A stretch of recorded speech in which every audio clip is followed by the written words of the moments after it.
Presentation of the following assignments for the students. Prepare a program for an informational meeting with local communities about relevance and potential benefits for hosting a geological repository for spent nuclear fuel. This presentation has been prepared and presented on June 17, 2015. Group 1: Błażej Chmielarz, Marcin Czaban, Kajetan Dobrenko, Alexandre Blondot, Vincent et Ammar.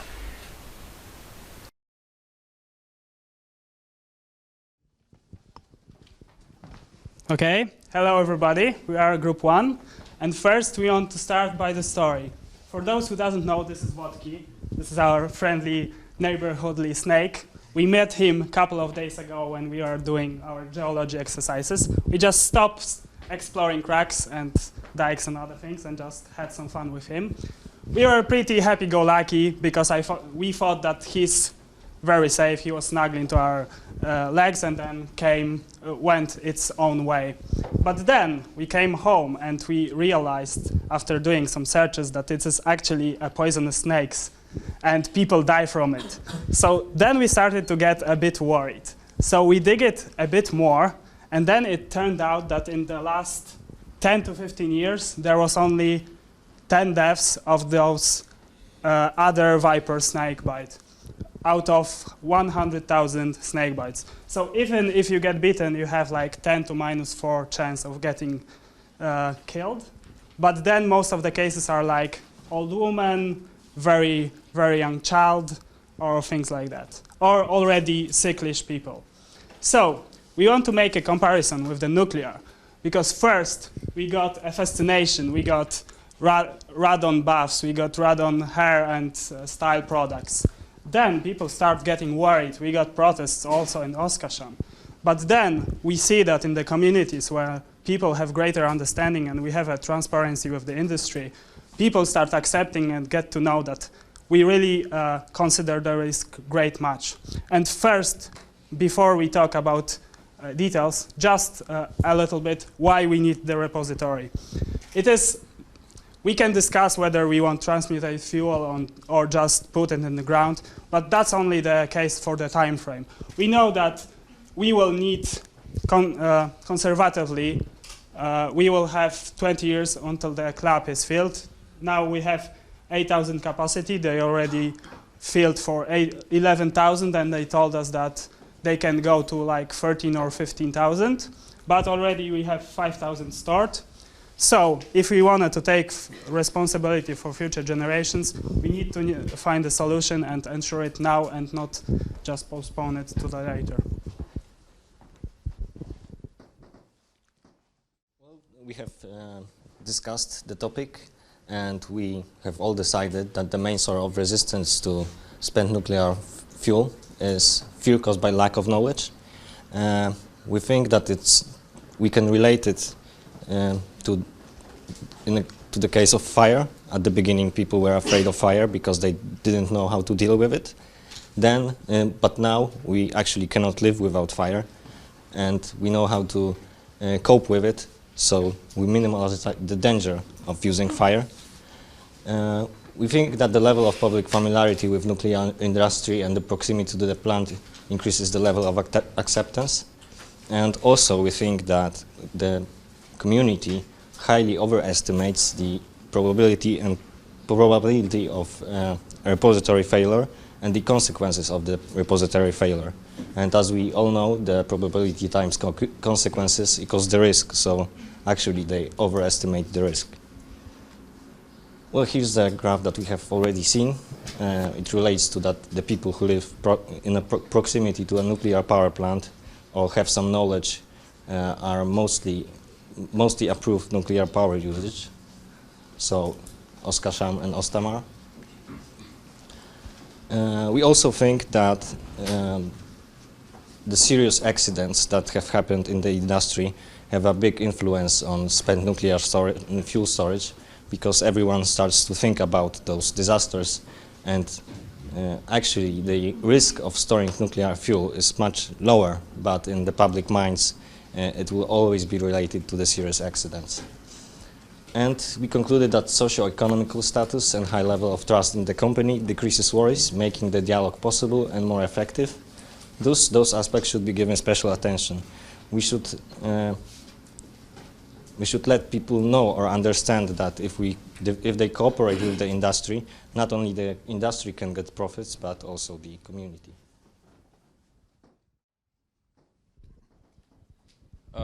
One thing that was not really brought up, I think, was really the influence that, for example, politicians have on the public perception, and then, well, later on the acceptance of spent nuclear fuel storage.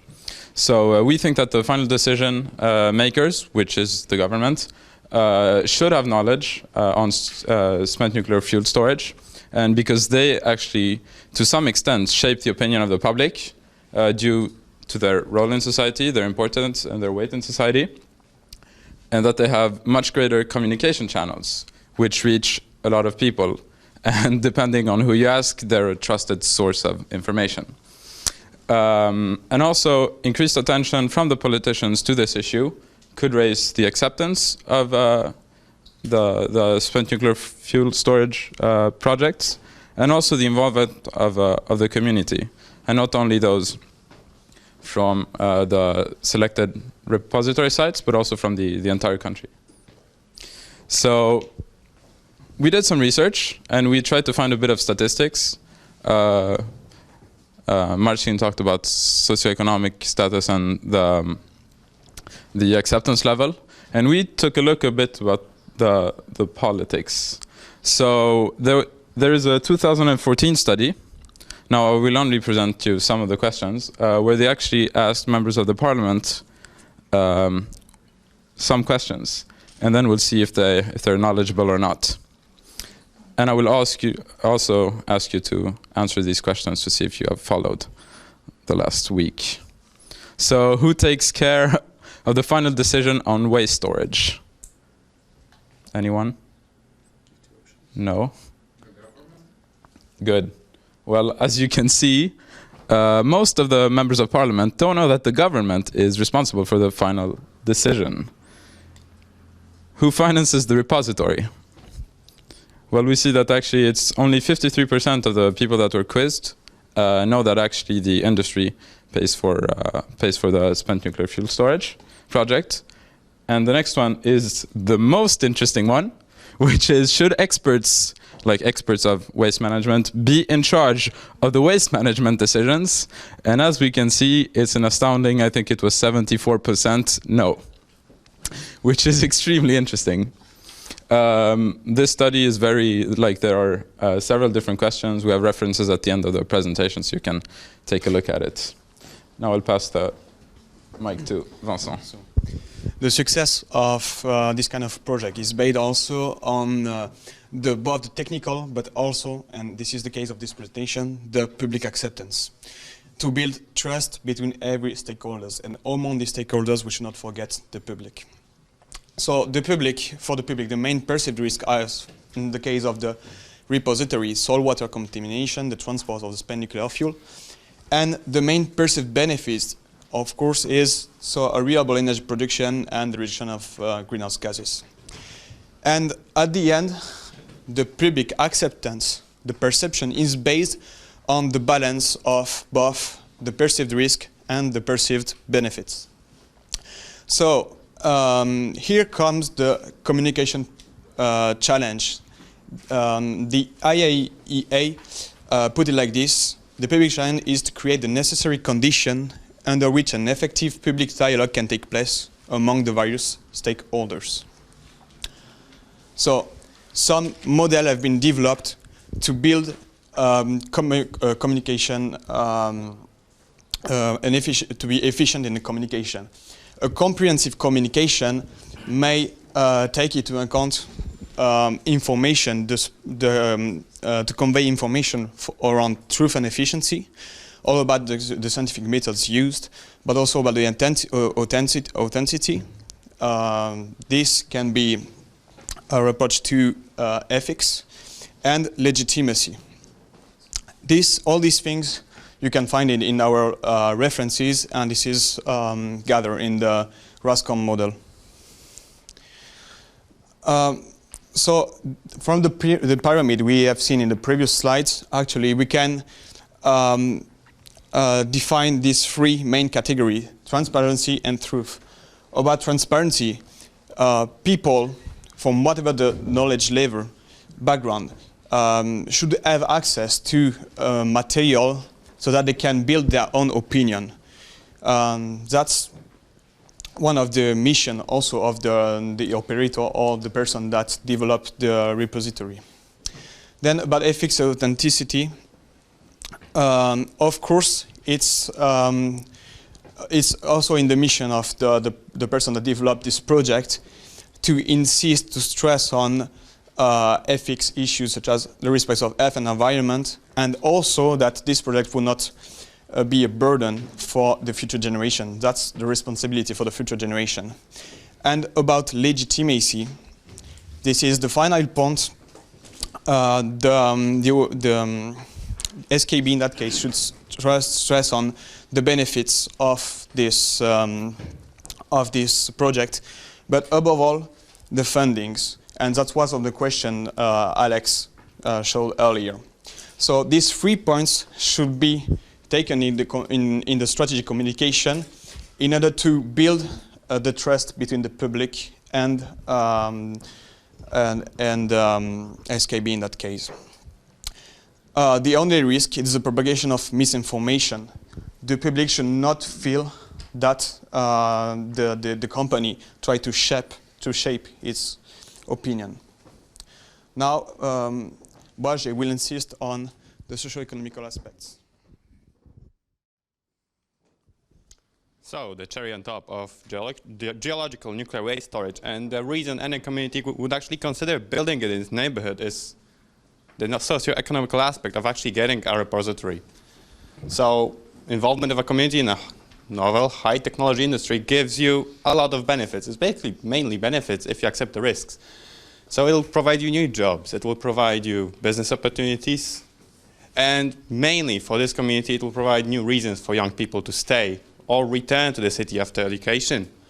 And of course the city will also get a new image. It will be known not only for its vistas, but also for the new high-tech, state-of-the-art and only in the world geological repository.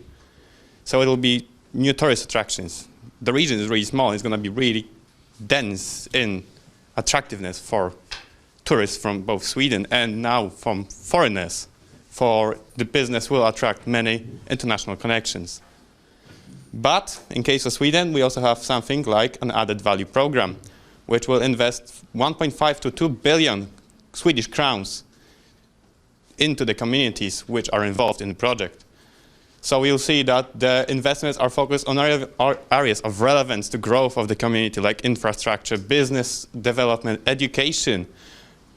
And as you can see, it's basically a win-win if a community decides to host such a repository.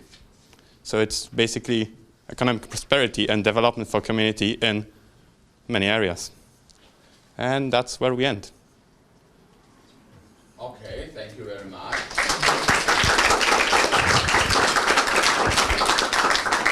Now the question for the audience. Okay, please, Tommy. Well, you took the words from me. Yes. This was also what I had Take a mic, sorry. thing to ask, but yes, this was the same questions that I had to this. You have to talk to us. You have to talk to the audience, not to the screen. It's very important, and also, but who is your audience? That is also important to know. Then the facts which you are delivering is okay, is very good. But you know, if you are talking to the audience, and the audience is the people in the community, and you are talking about the safe geology in the situation and so on, I'm not so quite sure that they understand what safe geology is and so on. But you have to set the level of your presentation to the audience so that they can receive the information. But as Václav said, you were talking to those who are going to talk to the community people. But I think that this is what is a good presentation. Technical context was very good, but you are really a typical technocrats. Yeah. That's what is already a problem, because it creates, you know, fantastic graph with you. So should expert be in charge? Ask people, should the guy without driving license drive the bus to Stockholm? No, of course not. How can I? But you know, so there is a perception problem. William. Pretty much the same thing. I was kind of trying to figure out who's the audience, because you weren't talking to a general audience. That was the kind of the assignment, was to try and convince a municipality, some group of people, the benefits of hosting a repository. But you did state the benefits. But yeah, should have been more of that. I kind of wondered about the snake story. That was a really funny way to start your presentation. It was interesting, but it wasn't all that relevant. And each of you spoke. I didn't get the impression any one person dominated, so you shared the burden. And I like to see that level of cooperation. So good job otherwise. Can I character comment on our approach? Because what we did, basically, we made a case that public, when understands this matters better, get more approval, and we wanted to prove that. But we stated the benefits just to, at the end, it was like an introductory for the general public, and then people who get hooked on it can find out more through our communication scheme, like transparency. We would do a follow-ups on this. Peter, you came a little bit late, but still you heard most of it. Yes, no, of course I cannot comment on what you did. The last part I heard was excellent, no doubt about it. But I could tell like this. I mean, having done this work, I was in charge of the site investigation in Oskarshamn for the 5 years as it was carried out. And I spent probably almost half of my time talking with people, could be the politicians, could be, or let's say, from all the way from politicians to the landowners themselves. And for sure I can tell you the way you speak is depending on whom you are talking to. I mean, I did not talk exactly the same way when I talked to the mayor of Oskarshamn as I did when I spoke to the one who was the main landowner in the area where we conducted the investigations. And but otherwise, I mean, what I saw, you had the points listed which are relevant. And well, I could tell this to to everyone. I mean, having been working with this issue for such a long time, I have experienced that you should use the knowledge you gain as a student. I mean, the education you get. But you should use it for the purpose you are using it to. You should not use information as some kind of academic theme to be involved in, to try to carry out, but carry out as well, academic work as such. But use the knowledge you have. And I'm very fond of models when it comes to how to calculate things. I'm not that fond of models when it comes to how to handle these social issues. And I know that there are people who have quite the opposite opinion, but this is just gained from experience, nothing else. But very good. Okay, so technical content very good, but you just, you know, like the Russian missile, you missed the target. So, thank you once, but and you know, try to activate the public, but it was a very, for the next group or so, make better efforts, and get them a little bit away, get them a little bit involved. All kinds of this, you know, something. Okay. Okay, so thank you once more.